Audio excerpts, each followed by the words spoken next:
యోవేలు గ్రంథము 2వ అధ్యాయము 13వ వచనాన్ని ఒకసారి మనం చదువుకుందాం. యోవేలు గ్రంథము 2వ అధ్యాయము 13వ వచనం. మీ దేవుడైన యెహోవా కరుణా వాత్సల్యములు గలవాడును, శాంతమూర్తియు అత్యంత కృపగలవాడునయుండి తాను చేయనుద్దేశించిన కీడును చేయక పశ్చాత్తాపడును గనుక మీ వస్త్రములను కాక మీ హృదయములను చింపుకొని ఆయన తట్టు తిరుగుడి.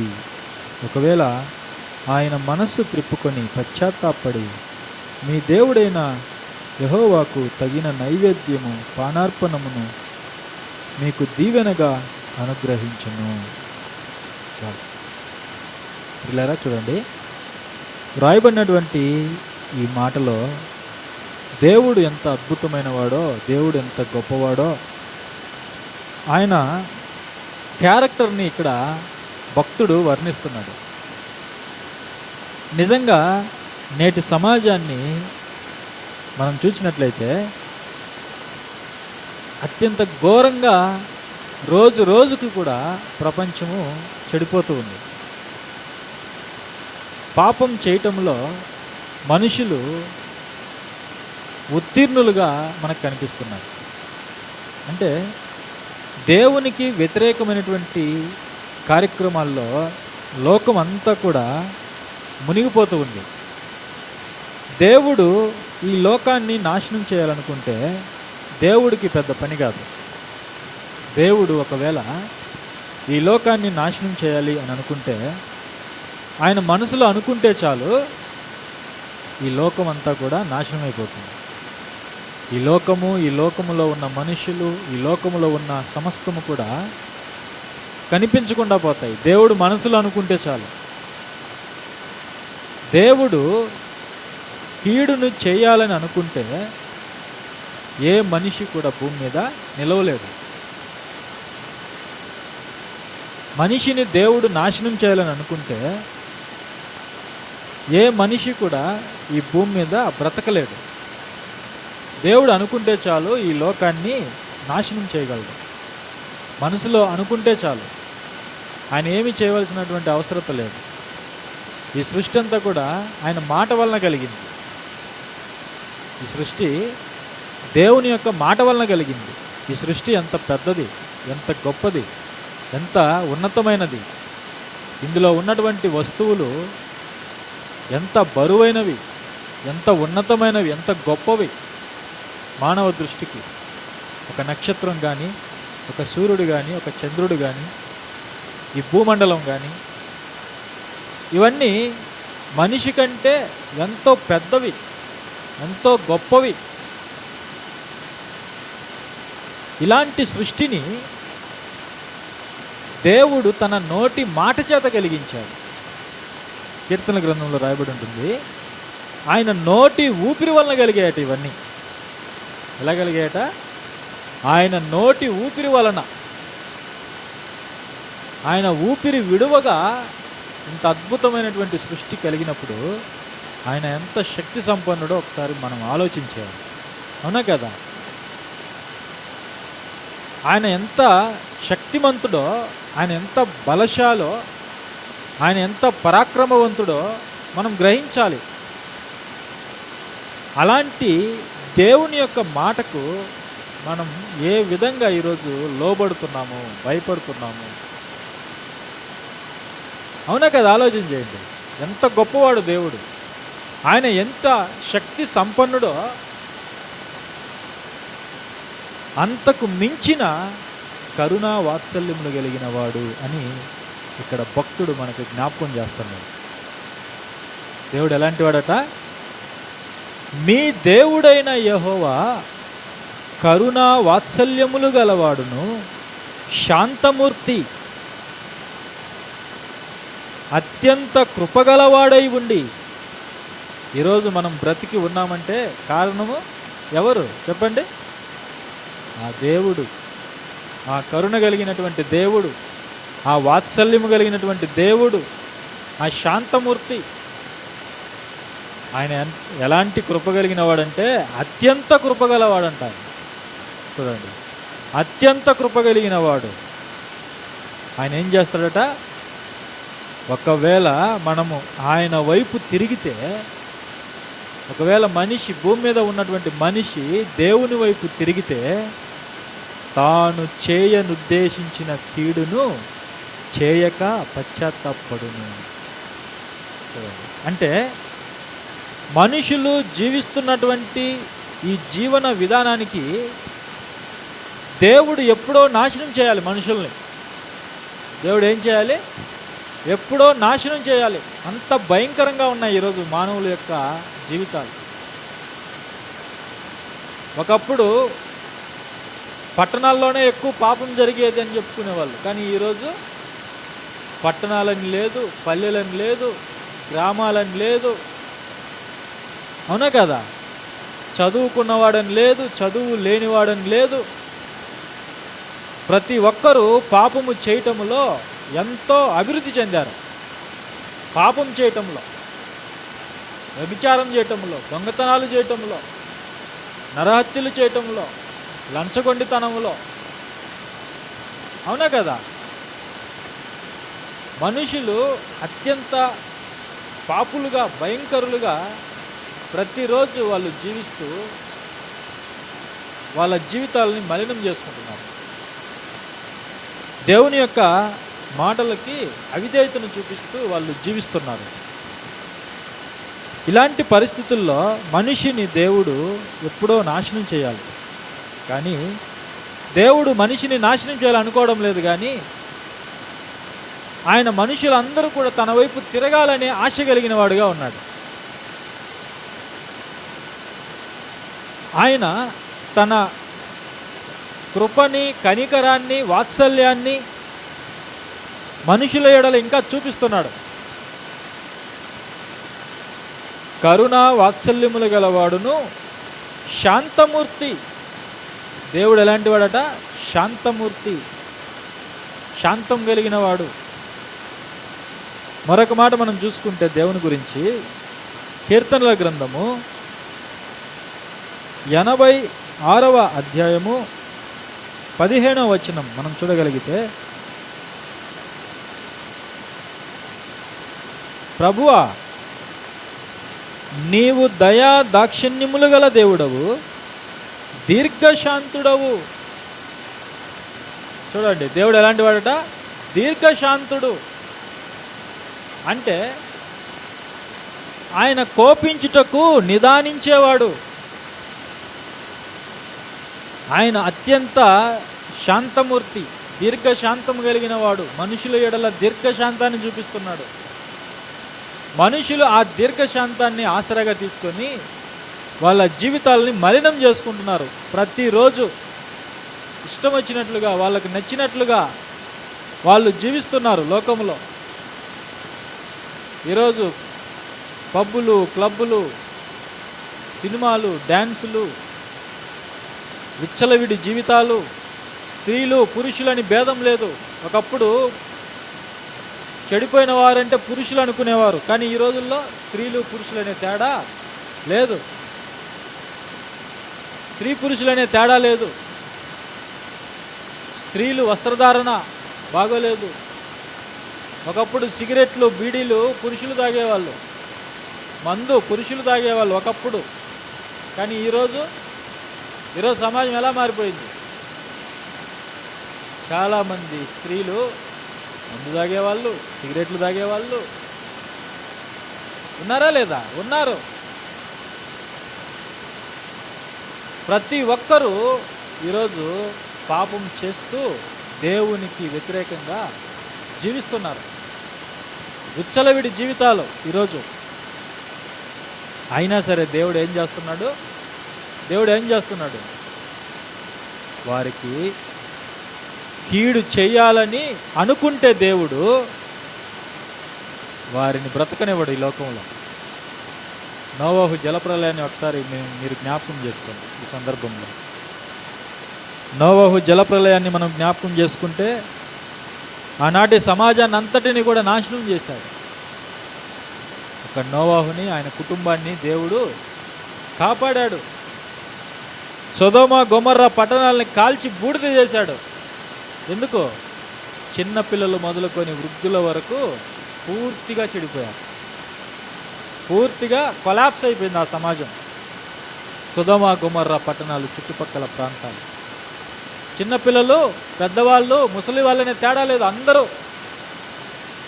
అందరూ చెడిపోయారు. అందుకే ఆ 2 పట్టణాలని దేవుడు నాశనం చేశాడు. ఈరోజున్న సమాజాన్ని కూడా దేవుడు అనుకుంటే నాశనం చేయగలడు. కానీ దేవుడు ఒక ఆశ కలిగిన వాడుగా ఉన్నాడు. ఆయన మనుషులు తన వైపు తిరగాలని మనుషుల ఎడల ఆయన దీర్ఘశాంతాన్ని చూపిస్తున్నాడు. వెంటనే కోపం చేసుకోవడం లేదు. సమాజాన్ని చూసి మనుషులు ఎలా కోపం చేసుకుంటారు? వెంటనే కోపం చేసుకుంటారు, అవునా కదా? వెంటనే ఏదైనా ఒక తప్పు చేశారనుకోండి, వెంటనే కోపం చేసుకుంటారు, అవునా కదా? ఒకప్పుడు విడాకులు అనేవి మనకు కనిపించేవే కాదు, విడాకులు అనేవి మనం వినేవాళ్ళమే కాదు. అయితే ఇప్పుడు చూడండి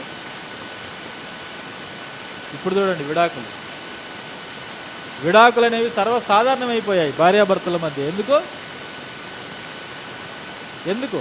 ఏదో ఒక తప్పు జరిగింది, వెంటనే ఏదో భర్త ఒక మాట అన్నాడు, అంతే భార్య ఏం చేస్తుంది? విడాకులకు అప్లై చేస్తుంది.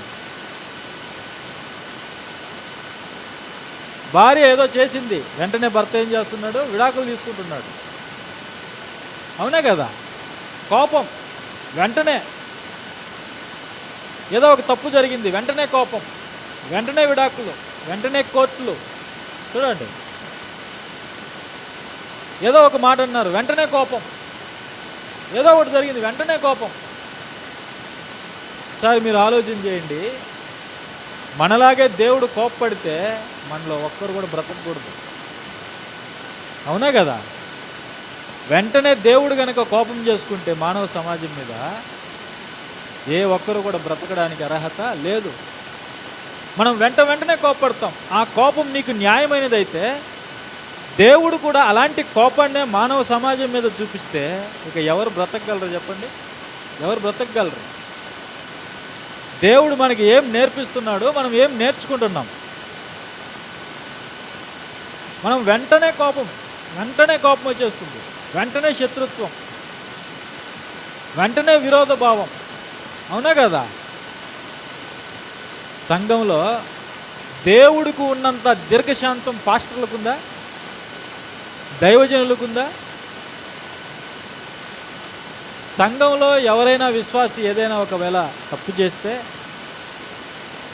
దేవుడు చూసిన విధంగా దీర్ఘశాంతముతో కనిపెట్టే వాళ్ళు ఉన్నారా చెప్పండి? ఉన్నారా? అలా ఉంటే ఎంత బాగుంటుంది. అలా ఉంటే మనుషులు దేవుని దగ్గరికి రావడానికి, దేవుణ్ణి తెలుసుకోవడానికి, దేవునిలో బలపడడానికి అవకాశాలు ఉంటాయి. కానీ దేవునిలో ఉన్నటువంటి ఆ గుణాలు మనలో లేక చాలామంది దేవునికి దూరం అవుతున్నారు. దేవుడు సమాజాన్ని చూస్తున్నాడు. సమాజం అత్యంత ఘోరంగా చెడిపోయింది. అయినా సరే దేవుడు వెంటనే శిక్షించాలి, నాశనం చేయాలి, వాళ్ళని లేకుండా చేయాలని అనుకోవడం లేదు. కానీ దానికి బదులుగా వారి ఎడల దీర్ఘశాంతాన్ని చూపిస్తున్నాడు. ఆయన ఎలాంటి వాడట? మళ్ళా చదవండి కీర్తనలు. ఆయన ఎలాంటి వాడట? ఆయన దీర్ఘశాంతము కలిగిన వాడు, కృపా వాత్సల్యములు కలిగిన వాడు, కరుణా వాత్సల్యములు కలిగినటువంటి వాడు. ప్రియులారా, అందుకే ఈరోజు సమాజము చెడిపోతున్నా కూడా, స్త్రీలు పురుషులనే తేడా లేకుండా చెడిపోతున్నా కూడా దేవుడు వారికి ఇంకా మారడానికి, దేవుని వైపు తిరగడానికి మనకింకా అవకాశం ఇస్తున్నాడు దేవుడు. చూడండి, మరొక మాట చూద్దాం. మీకా గ్రంథము 7వ అధ్యాయము 18వ వచనాన్ని ఒకసారి మనం చూస్తే, తన స్వాస్థ్యములో శేషించిన వారి దోషమును పరిహరించి వారు చేసిన అతిక్రమముల విషయమై వారిని క్షమించు దేవుడవైన నీతో సముడైన దేవుడున్నాడా? దేవుడు ఎలాంటి వాడట? ఆయన కనికరము చూపుట యందు సంతోషించువాడు గనుక నిరంతరము కోపముంచడు. చూసారా దేవుని క్యారెక్టర్ ఎంత చక్కగా బైబిల్లో మనకు కనిపిస్తుందో. దేవుడు ఎలాంటి వాడట? తన స్వాస్థ్యములో శేషించిన వారి దోషమును పరిహరించి వారు చేసిన అతిక్రమముల విషయమై వారిని క్షమించు దేవుడవైన నీతో సముడైన దేవుడు ఉన్నాడా? ఎవరైనా సరే ఇలాంటి దేవుడు ఉన్నాడా? క్షమించే దేవుడు ఉన్నాడా? వారి పాపములను పరిహరించే దేవుడు ఉన్నాడా? చెప్పండి. దేవుని యొక్క సంతోషము దేంట్లో ఉందట? కనికరము చూపుటలోనే దేవునికి సంతోషం ఉందట. మన సంతోషం దేంట్లో? ఎదుట వ్యక్తికి హాని చేయటంలో మన సంతోషం, ఎదుట వ్యక్తిని దూషించటంలో మన సంతోషం, ఎదుట వ్యక్తి నాశనాన్ని కోరుకోవడము మన సంతోషం. కానీ దేవుడు ఎలాంటి వాడట? ఆయన క్షమించేవాడు. క్షమించే నీతో సముడైన దేవుడు ఉన్నాడా? అలాంటి దేవుడు ఎక్కడ కూడా మానవ సమాజంలో లేనేలేడు. ఆయన అంత గొప్పవాడు. తన ఏకైక కుమారుణ్ణి లోకానికి పంపించటం ద్వారా, సిలువలో బలి చేయటం ద్వారా ఆయన మనుషులందరినీ కూడా ఏం చేశాడు? సిలువలో క్షమించాడు. మానవ జాతిని క్షమించాడు తన కుమారుని యొక్క ప్రేమగల త్యాగాన్ని బట్టి. తన కుమారుని యొక్క సిలువ త్యాగాన్ని బట్టి మానవ సమాజాన్ని క్షమించాడు. అందుకే ప్రభు సిలువలో ఏమన్నాడు? తండ్రి, వీరు ఏమి చేయుచున్నారో వీరు ఎరుగరు గనుక వీరిని క్షమించు. ఇది ప్రభు యొక్క అభ్యర్థన. తనకున్న ఏకైక కుమారుడు ఇలాంటి ప్రార్థన చేసినప్పుడు మానవ సమాజాన్ని దేవుడు క్షమించడా? చెప్పండి. మానవ సమాజాన్ని దేవుడు క్షమించాడు. అందుకే నీతో సముడైన దేవుడు ఉన్నాడా?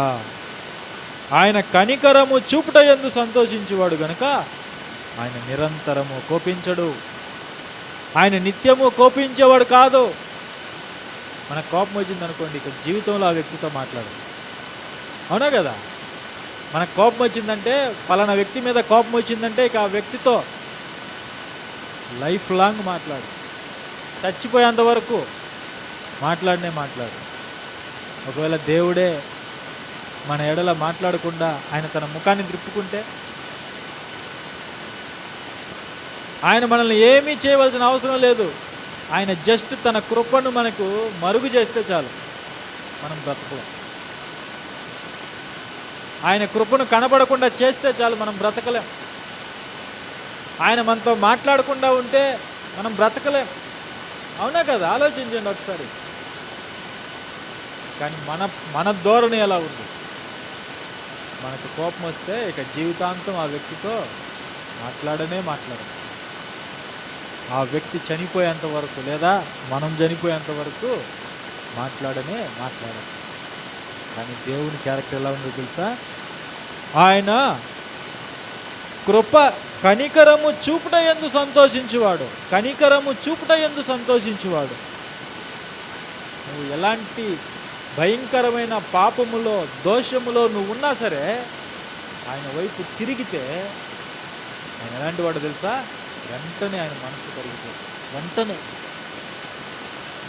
వెంటనే ఆయన మనసు కరిగిపోతుంది. అలాంటి వాడు దేవుడు. వెంటనే తన మనస్సుని మార్చుకుంటాడు. నీకు కీడు చేయాలని అనుకున్నాడు, కానీ నీవు ఆయన వైపు తిరిగిన వెంటనే దాన్ని మానేస్తాడు దేవుడు.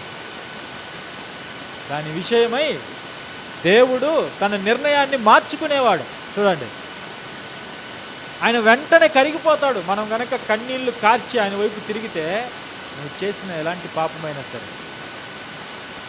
దావీదు వెంటనే పాపము చేసిన వెంటనే కన్నీళ్లతో ప్రార్థన చేశాడు, పశ్చాత్తాపంతో ప్రార్థన చేశాడు. దేవుడు దావీదు యొక్క పాపాన్ని పరిహరించాడు. ఆహాబు ఏం చేశాడు? రాజు, దుర్మార్గుడైనటువంటి ఇశ్రాయేలు రాజు ఏం చేశాడు? నాబోతుని చంపించాడు ద్రాక్ష తోటలో. అవునా కదా? అలాంటి ఆహాబు కన్నీళ్ళు విడిచి ప్రార్థన చేస్తే దేవుడు అతన్ని ఏం చేశాడు? శిక్షించాడు. చూడండి, మనం గనుక దేవుని వైపు తిరిగితే ఆయన కృప చూపటములో, కనికరం చూపటములో సంతోషించేవాడు. మనం కూడా ఎలా ఉండాలి మనుషుల పట్ల? ఒకవేళ ఏదైనా తప్పు జరిగితే ఆ తప్పు విషయమే వాళ్ళు క్షమాపణ కోరితే మనం ఏం చేయాలి? ఆ వ్యక్తిని వెంటనే క్షమించాలి, వెంటనే కనికరం చూపాలి. ఎన్ని సంవత్సరాలు చూపాలి? ఎన్ని సంవత్సరాలు? 7 సార్లా? 70 ఏండ్ల మట్టి. అంటే మనం చనిపోయేంత వరకు, మనం ఉన్నంత వరకు ఆ వ్యక్తిని ఏం చేయాలి? మనము క్షమించాలి. ప్రార్థన చేసేటప్పుడల్లా ఆ వ్యక్తిని మనం క్షమించాలి. అంత గొప్ప గుణం ఉందా మన దగ్గర? చెప్పండి. క్షమించే గుణం ఉందా? ఉందా లేదా? అది మీకే తెలుసు, నాకే తెలుసు. అవునా కదా? ఇక్కడ దేవుడు ఎలాంటి వాడట? ఆయన కనికరము చూపుట యందు సంతోషించువాడు. ఆయన సంతోషం దేంట్లో ఉంది తెలుసా? మనుషుల మీద కనికరాన్ని చూపటం. చూడండి, ఆలోచించండి. ఇప్పుడు వ్యభిచారమందు పట్టబడినటువంటి స్త్రీని తీసుకొని వచ్చారు మత పెద్దలు, మత నాయకులు అందరూ. ఎందుకు తీసుకొని వచ్చారు? ఆమెను రక్షించడానికా? కాదు, రాళ్ళతో కొట్టి చంపడానికి. రాళ్ళతో కొట్టి చంపడానికి కనికరం ఉందా వాళ్ళకి? లేదు. మళ్ళా వాళ్ళు చదివేది ఏంటిది? ధర్మశాస్త్రమే. వాళ్ళు చదివేది ఏంటిది? ధర్మశాస్త్రమే చదివేది. ఆ ధర్మశాస్త్రంలో ఏమనుందో తెలుసా? దేవుడు బలిని కోరువాడు కాదు, కనికరాన్నే కోరేవాడు అని రాయబడింది ధర్మశాస్త్రములో. కానీ ఈ వేషధారులైన శాస్త్రులు, పరిచయాలు ఏం చేస్తున్నారు? ఒక అభాగ్యురాల్ని, ఒక దోషంలో పడిపోయినటువంటి స్త్రీని కనికరము లేకుండా రాళ్లతో కొట్టి చంపడానికి ఈడ్చుకొని వచ్చారు ప్రభు దగ్గరికి, లాక్కొని వచ్చారు ప్రభు దగ్గరికి. ఆ అమాయకురాల్ని, అభాగ్యురాల్ని చంపడానికి. అయితే ఆ స్త్రీని ప్రభు ఏం చేశాడు? అక్కడ క్షమించాడు, కాపాడాడు, ఆమె మీద కనికరాన్ని చూపించాడు. ఎందుకంటే ఆయన కనికరము చూపుట యందు సంతోషించే దేవుడు. ఆయన శిక్షించటంలో సంతోషించేవాడు కాదు. ఆయనకంటే గొప్ప అధికారి ఎవడైనా ఉన్నాడా ఈ ప్రపంచంలో? ఆయనకంటే గొప్ప అధికారి, ఆయనకంటే గొప్ప నాయకుడు, ఆయనకంటే గొప్ప న్యాయమూర్తి ఎవరైనా ఉన్నారా? అయినా సరే ఆయన మనుషులను శిక్షించటంలో సంతోషించడం లేదు. మనుషులు తన వైపు తిరిగితే పాపము చేసిన వారి ఎడల కనికరము చూపుట యందు సంతోషించేవాడు. కాబట్టి ఆయన నిరంతరము కోపము ఉంచుకోడు, కోపముంచడు అని చెప్తున్నాడు. చూడండి, నిరంతరము దేవుడు కోపముంచేవాడు కాదు మనుషుల మీద. మనుషులు ఆయన వైపు తిరిగిన వెంటనే ఆయన మనస్సు కరిగిపోతుంది. ఆయన చేయాలని ఉద్దేశించినటువంటి కీడుని మానేస్తాడు, తన నిర్ణయాన్ని మార్చుకుంటాడు, వారికి అవకాశం ఇస్తాడు. అదే చెప్తున్నాడు ఇక్కడ, అదే చెప్తున్నాడు. తన స్వాస్థ్యములో శేషించిన వారి దోషమును పరిహరించి వారు చేసిన అతిక్రమముల విషయమై వారిని క్షమించు దేవుడైన నీతో సముడైన దేవుడు ఉన్నాడా? అలాంటి దేవుడు ఎవరు కూడా లేరు. అందుకే దేవుడు మానవ సమాజాన్ని ఇంకా కాపాడుతూనే ఉన్నాడు. సువార్త ప్రకటించబడుతుందంటే మనుషులకి ఇంకా అవకాశం, జీవితాలు మార్చుకొని దేవుని వైపు తిరగడానికి. ఇంకా మనం వాక్యం వింటున్నామంటే దేవుడు మనకిస్తున్నటువంటి అవకాశం, మన జీవితాలని మార్చుకోవడానికి అవకాశం, ఆయన వైపు తిరగడానికి అవకాశం. ఏమంటున్నాడు దేవుడు? మీ వస్త్రములు కాదు చించుకోవాల్సింది, మీ హృదయాలను చించుకోండి. యోవేలు గ్రంథంలో మనం చదివాం కదా, వస్త్రాలు కాదు చించుకోవాల్సింది, గోనెపట్ట కట్టుకొని బూడిదలో కూర్చోవడం కాదు, మీ హృదయాలు చించుకోవాలి అంటున్నాడు. మీ హృదయం మార్పు చెందాలి అంటున్నాడు.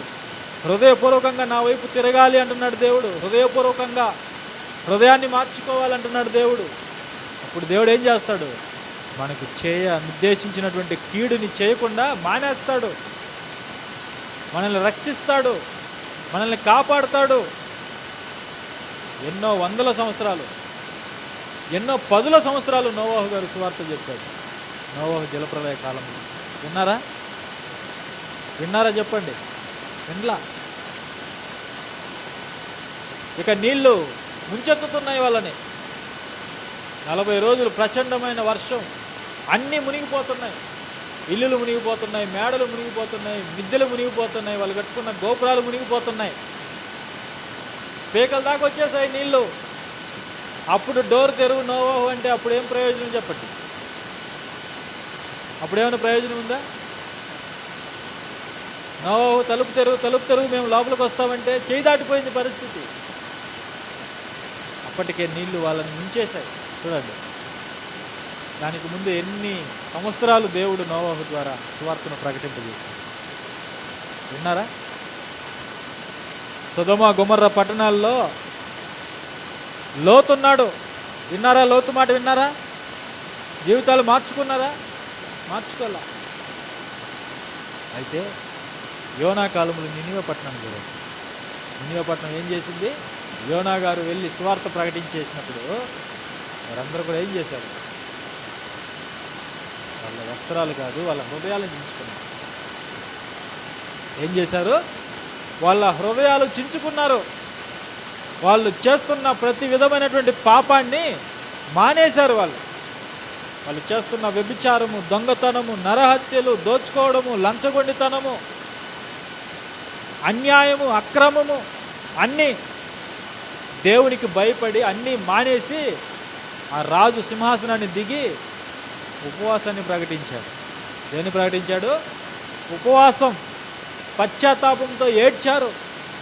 ఉపవాసాన్ని ప్రకటించేసి మనుషులందరూ కూడా ఉపవాసం ఉన్నారు.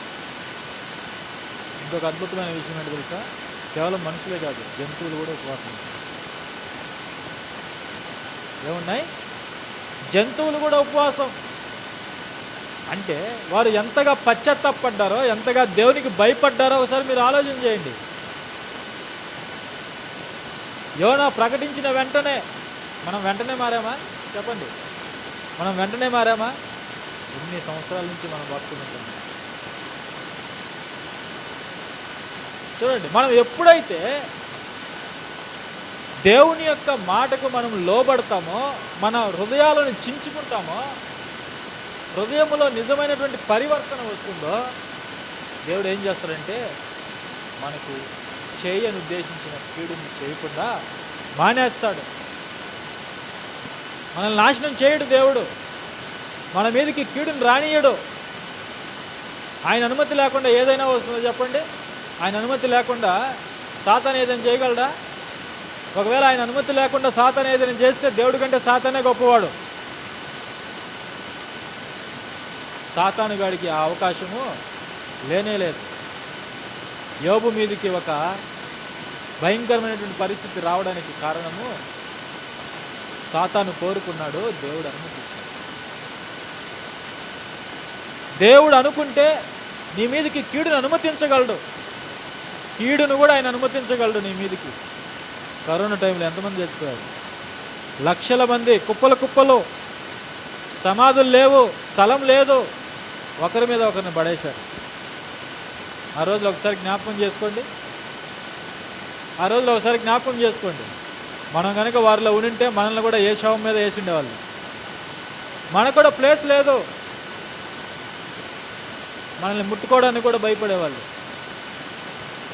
అలాంటి దినాల నుండి దేవుడు మనల్ని ఏం చేశాడు? తప్పించాడు. అలాంటి భయంకరమైనటువంటి అంగలార్పు దినములలో నుండి దేవుడు మనల్ని కాపాడి ఈ దినాన్ని చూడడానికి, ఈ సంవత్సరాన్ని చూడడానికి మనకు అవకాశం ఇచ్చాడు. ఒకసారి జ్ఞాపకం చేసుకోండి, దేవుడు ఎంత కరుణ వాత్సల్యములు కలిగినవాడో, ఎంత కృపా సత్యములు కలిగినవాడో, ఎంత విశ్వాసత కలిగినవాడో. ఆయన మన మీద జాలిపడే దేవుడు, మన మీద దయ చూపించే దేవుడు, మనల్ని కరుణించుటలో ఆయన సంతోషించే దేవుడు. కాబట్టి మనం ఏం చేయాలి? ఈరోజు దేవుని వైపు మనం తిరగాలి. ఎవరి వైపు తిరగాలి? దేవుని వైపు తిరగాలి. సంపూర్ణంగా దేవుని వైపు తిరగాలి. అప్పుడు దేవుడు మనల్ని క్షమించేవాడు. మనుషులు మనల్ని క్షమించరు. నేను నీ ఎడలు తప్పు చేశాను, నన్ను క్షమించు అంటే మనుషులు క్షమించరు, మనుషులు వదలరు, పగ తీర్చుకుంటారు, కీడుకు ప్రతి కీడు చేస్తారు. అయితే దేవుడు అలాంటి వాడు కాదు, ఆయన కనికరం చూపించేవాడు, ఆయన సంతోషమే అందులో ఉంది. అందుకే సుంకరి ప్రార్థన చేసిన వెంటనే దేవుడు ఏం చేశాడు? అక్కడ సుంకరి ప్రార్థన చేశాడు, రొమ్ములు కొట్టుకుంటూ, దేవా పాపినైన నన్ను కరుణించు అని ప్రార్థన చేశాడు. వెంటనే దేవుడు ఏం చేశాడు? అతని యొక్క పాపములు క్షమించి శాంతితో అతన్ని నీతిమంతునిగా తీర్చి తన ఇంటికి పంపించాడు. మనం దేవుని వైపు తిరిగితే చాలు ఆయన హృదయం కరిగిపోతుంది, ఆయన హృదయం కరిగిపోతుంది. మీ పిల్లలు తప్పు చేసి మీ ఎదుటికి వచ్చి క్షమించమని కన్నీళ్లు గారిస్తే మీ హృదయం ఎలా ఉంటుంది చెప్పండి? క్షమిస్తారా క్షమించరా? క్షమిస్తారా క్షమించరా? క్షమిస్తారు. క్షమించకపోతే తల్లిదండ్రులు కాలేరు కదా, చెప్పండి, అవునా కదా? మరి ఈ లోకపు తల్లిదండ్రుల కంటే దేవుడు గొప్పవాడు కదా, దేవుడు అద్భుతకరుడు కదా, ఉన్నతుడు కదా, చెప్పండి. మరి ఆయన క్షమించడా? ఆయన వైపు తిరిగితే మనం, ఆయన వైపు తిరిగితే ఆయన క్షమించటానికి ఎల్లవేళలా సిద్ధంగా ఉన్నాడు. చివరిగా ఒక మాట చూసుకుందాం. ఇర్మియా గ్రంథం 18:8. ఏ జనమును గూర్చి నేను చెప్పితినో ఆ జనము చెడుతనము చేయుట మానిన ఎడల నేను వారికి చేయనుద్దేశించిన కీడును గూర్చి సంతాపపడుదును. చూడండి, నేను ఏ జనమును గురించి అయితే చెప్పితునో ఆ జనం ఒకవేళ వాళ్ళు చేస్తున్నటువంటి చెడుతనాన్ని మానివేస్తే, వాళ్ళు చేస్తున్నటువంటి దేవునికి వ్యతిరేకమైనటువంటి కార్యక్రమాలని మానేస్తే, దేవుడు వారికి చేయనుద్దేశించినటువంటి కీడుని చేయకుండా మానేస్తాడు. అంటే మనం చేస్తున్నటువంటి అవిధేయ క్రియలను బట్టి దేవుడు కీడుని చేయాలనుకున్నాడు. అయితే మనం ఆయన వైపు తిరగటం ద్వారా ఆయన వాటిని మానేస్తాడు. ఒకవేళ మనం తప్పు చేసిన వెంటనే దేవుడు శిక్షించింటే ఈరోజు మనం ఉండేవాళ్ళం కాదు, అవునా కదా? కానీ మనం తప్పులు చేస్తున్నా కూడా దేవుడు మనకు అవకాశము ఇస్తున్నాడు. ఎందుకంటే ఆయన శాంతమూర్తి, ఆయన దీర్ఘశాంతం కలిగిన వాడు, ఆయన త్వరగా కోపించేవాడు కాదు, ఆయన కనికరము చూపుట యందు సంతోషించేవాడు. కాబట్టి మనకి ఇంకా ఆయన అవకాశము ఇస్తున్నాడు, మన దినాలను ఇంకా పెంచుతున్నాడు. అందుకు మనం ఏం చేయాలి? మనం చేస్తున్నటువంటి చెడుతనము ఏదైతే ఉందో అది మానివేయాలి. అది దేవుడు కోరుకునేది, అదే మన జీవితం. మన హృదయంలో ఉన్నటువంటి ఆ చెడుని మనం మానివేయాలి. ఆ క్రియలు చేయకుండా మనల్ని మనము జాగ్రత్త చేసుకోవాలి. దేవుని వైపు మనము తిరగాలి. నినివే పట్టణస్థుల వలె 3 రోజులు తిరగాలి యోనా ఆ పట్టణాన్ని తిరగాలంటే. కానీ ఎన్ని రోజులు చెప్పాడు సువార్త? 1 రోజే. ఇంట్రెస్ట్ లేదు, యోనాకి ఇంట్రెస్ట్ లేదు. నినివే పట్టణానికి వెళ్ళి చెబితే వాళ్ళు మారిపోతారు, దేవుడు కరుణ కలిగిన వాడు, వీళ్ళని క్షమించేస్తాడు, కాబట్టి వీళ్ళు క్షమించబడకూడదు, వీళ్ళు నాశనం అయిపోవాలి. అందుకే తర్షీసుకి వెళ్ళాలనుకున్నది. అందుకే ఎందుకు నినివేకి వెళ్ళలేదు యోనా? వాళ్ళంటే ఇష్టం లేదు. పాపం చేసే వాళ్ళని చూసి యోనాకి ఇష్టం లేదు, వాళ్ళు నాశనం అయిపోవాలని కోరుకుంటున్నాడు. అందుకే తర్షీసు వెళ్ళే ఓడెక్కాడు. అప్పుడు దేవుడు ఏం చేశాడు? తుఫాన్ రప్పించాడు, సముద్రంలో పడవేయించాడు, తిమింగలం కడుపులో వేశాడు, బయటికి కక్కేలా చేశాడు చేప, ఒడ్డున పడవేసి తిరిగి నినివేకి పంపించాడు. సువార్త ప్రకటించిన తర్వాత కూడా ఏం చేశాడు తెలుసా? ఎదురుగా వెళ్ళి అక్కడ ఒక పందిరేసుకొని అక్కడ కూర్చొని ఉన్నాడు, దేవుడు నాశనం చేస్తే చూడాలని. చూడండి, ఒక ప్రవక్త ఇలా అనుకుంటుంటే మనం ఏమైనా ప్రవక్తలమా చెప్పండి? అలాంటి క్యారెక్టర్ని దేవుడు అస్సలు ఒప్పుకోడు. అలాంటి క్యారెక్టర్ని దేవుడు. మంచివారైన తల్లిదండ్రులు పిల్లలు మంచివారుగానే ఉండాలని కోరుకుంటారు కదా, అవునా కదా? అలాగే దేవుడు కూడా తను ఎలాంటి మనసు కలిగిన వాడో, కనికరం కలిగిన వాడో, కృప కలిగిన వాడో, శాంతం కలిగిన వాడో, అలాంటి గుణాలే తన బిడ్డల జీవితాల్లో కూడా ఉండాలని కోరుకుంటాడు. తనను వెంబడించే వారి జీవితాల్లో కూడా ఉండాలని ఆశపడతాడు దేవుడు. అందుకే నినివే పట్టణానికి పంపించాడు యోనా. ఒకరోజు ప్రకటించాడు. ఆ ఒక్క రోజులో మనుషులందరూ ఏం చేశారు? పశ్చాత్తాపాన్ని ప్రకటించారు, ఉపవాసాన్ని చాటించారు. రాజు సింహాసనం నుండి దిగాడు. అందరూ దిగాల్సిందే, సామాన్యుడు దిగాల్సిందే, రాజు దిగాల్సిందే, అందరూ దిగాల్సిందే, అందరూ దేవునికి లోబడాల్సిందే. నేను రాజుని, నేను సింహాసనం దిగను, నాకు ఇష్టం వచ్చినట్లుగా నేను చేస్తాను అనుకుంటే దేవుడు ఏం చేస్తాడు? నువ్వు దేవుడి కంటే గొప్పవాడివి కాదు, నీకంటే గొప్ప రాజు దేవుడు. ఆయన నెబుకద్నెజరు చేత ఏం తినిపించాడు? గడ్డి తినిపించాడు. అత్యంత క్రూరుడు, అత్యంత పరాక్రమశాలి చరిత్రలో నెబుకద్నెజరు అంటే సామాన్యుడు కాదు, అత్యంత క్రూరుడు, పరాక్రమశాలి. అలాంటి వాడి చేత గడ్డి తినిపించాడు. ఆయన రాజులకు రాజు, ఆయన ప్రభువులకు ప్రభు. ఆయన ఒక ఆజ్ఞ జారీ చేశాడంటే మనుషులందరూ కూడా లోబడాల్సిందే, రాజు సింహాసనం దిగాల్సిందే.